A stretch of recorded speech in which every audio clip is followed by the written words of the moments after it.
Welcome दोस्तों। आज हम लोग इस वीडियो में भूगोल से संबंधित अवधारणाओं को या कंसेप्ट को तथ्यों को जानकारी हासिल करेंगे और समझेंगे कि आखिर भूगोल होता क्या है। इस वीडियो में बने रहिए। अब मैं आपको अब भूगोल के बारे में विस्तार पूर्वक सारा वीडियो लेकर आऊंगा और समझाऊंगा। समझिए, ये भूगोल शब्द का अगर हम लोग बात करें कि भूगोल शब्द का शब्द किसने दिया, तो भूगोल शब्द को देने वाले जो भूगोलवेता थे भूगोलवेता थे उनका नाम था इरेटोस्थेनिज। इरेटोस्थेनिज जी जो थे, ये पहला ऐसे भूगोलवेता थे, या इनको हम लोग गणितज्ञ भी मानते हैं, जो जिन्होंने क्या किया था, भूगोल शब्द का प्रयोग किया था या भूगोल शब्द दिया था। वहीं पर अगर हम लोग भूगोल के जनक का अगर बात करें तो भूगोल को जनक माना जाता है हिकैटियस जी को। किनको? हिकैटियस जो होते हैं वो हमारे भूगोल के जनक माने जाते हैं। वहीं पर अगर हम लोग बात करेंगे भारतीय भूगोल के जनक, भारतीय भूगोल के जनक के बारे में अगर बात करें तो भारतीय भूगोल के जनक माने जाते हैं कौन? जेम्स रेनेल। कौन है? जेम्स रेनेल। जेम्स रेनेल जी जो है ये समुद्र विज्ञान के भी जनक माने जाते हैं।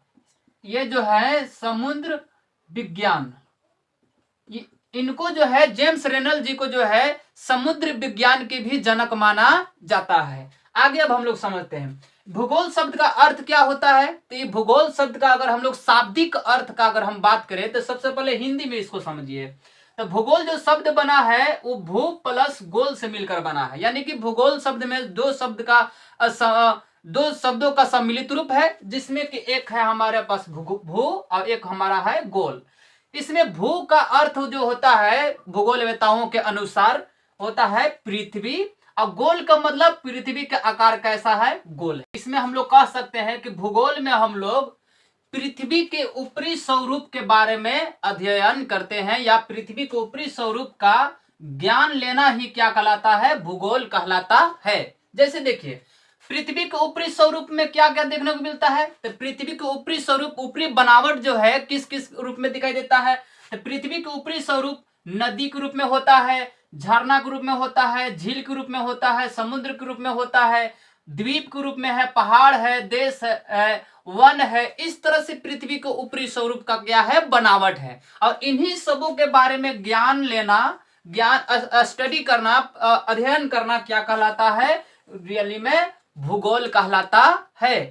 अब उसके बाद देखिए यहां पर एक वर्ड आया होगा, कौन सी? झील। इसमें एक वर्ड है झील। क्या है? झील। ये झील क्या होता है?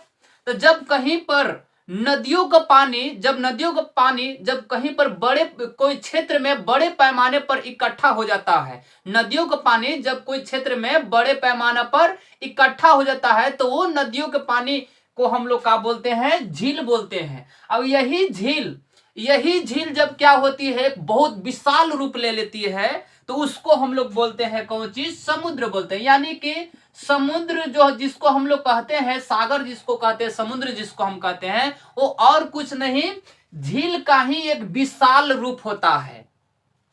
अब इसमें समझिए, आप लोग को पता होगा कि समुद्र में जो है पूरा दुनिया के नदियों का पानी जाकर क्या करती है? वहां पर जाकर मिल जाती है।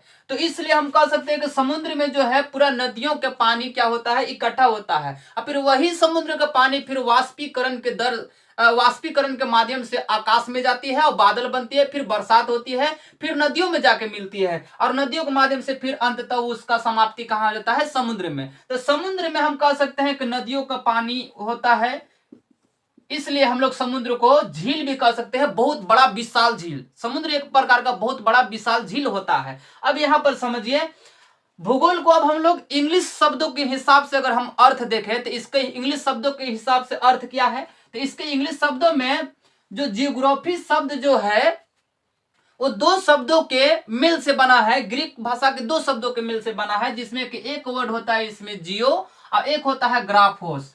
तो जियो प्लस ग्राफोस शब्द से मिलकर बना है जियोग्राफी। क्या बना है? जियोग्राफी बना है। इस तरह से जियोग्राफी जो है ग्रीक के दो शब्दों से बना है, जियो प्लस ग्राफोस से बना है, और जियो का अर्थ होता है यहां पर पृथ्वी। क्या होता है? पृथ्वी। और ग्राफोस का अर्थ क्या होता है? वर्णन करना। अब इन दोनों शब्दों को आपस में आप मिला दीजिए तो क्या बन जाएगा हमारे पास? तो बन जाएगा पृथ्वी का वर्णन करना, अर्थात पृथ्वी के बारे में पढ़ना, ज्ञान अर्जित करना ही क्या कहलाता है, रियली में जियोग्राफी कहलाता है, भूगोल कहलाता है। बहुत सारे भूगोलवेताओं का मान्यता है कि पृथ्वी जो है वो मानवों का निवास स्थान है। अब ये भी हकीकत भी है, हम लोग जितने भी मानव है वो कहां पर निवास करते हैं, पृथ्वी पर ही निवास करते हैं। तो इसलिए भूगोलवेताओं के अनुसार परिभाषा अगर हम लोग करते हैं भूगोल का, तो बनता है मानव के निवास के रूप में पृथ्वी का वर्णन करना कहलाता है जियोग्राफी, अर्थात भूगोल कहलाता है।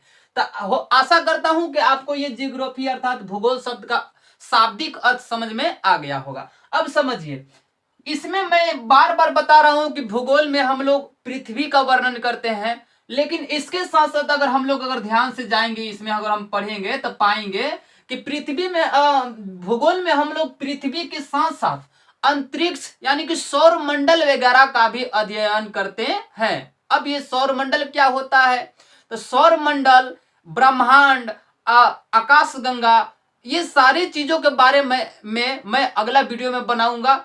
इसके लिए आप तैयार रहें, मैं आपको लिए एक वीडियो और लेकर आऊंगा।